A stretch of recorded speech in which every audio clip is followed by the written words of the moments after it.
LaToya, tell me, why did you create this solution and how can people get involved? So I created this solution coming from a consumer perspective for myself.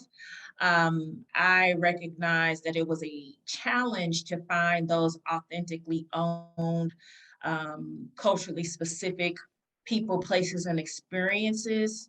I'm trying to use existing platforms like the Googles or the Yelps were often unreliable, or you would spend an extensive amount of research time trying to connect with the places that spoke to me culturally. So I decided that I wanted to make it easier to find those culturally specific experiences, right? And when you talk about culture, it breaks out into many different roads, which is essentially wanting to highlight the business owners that provide those cultural experiences. So that leads you into the Black-owned businesses, the Latinx-owned businesses, LGBTQ-owned businesses, et cetera. So I thought it would be a good idea to, be able to provide segmentation within the search, thus eliminating the research time for the consumer, because that's where I started, from a consumer perspective.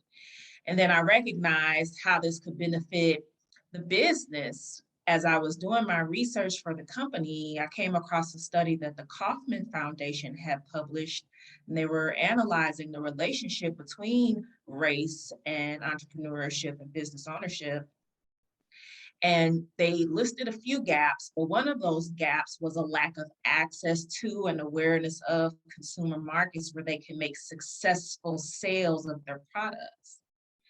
And so it's like, okay, well, let's address that lack of access and awareness to markets, right? Let's give these owners a platform where they can be reached because of the culture that they represent and be found quickly, and give them that premium placement that they are not seeing on other platforms like Yelp or Google.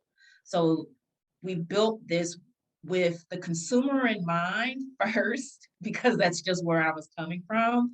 But then we recognized quickly the benefit that this has for business owners, and obviously the need that has been studied time and time again.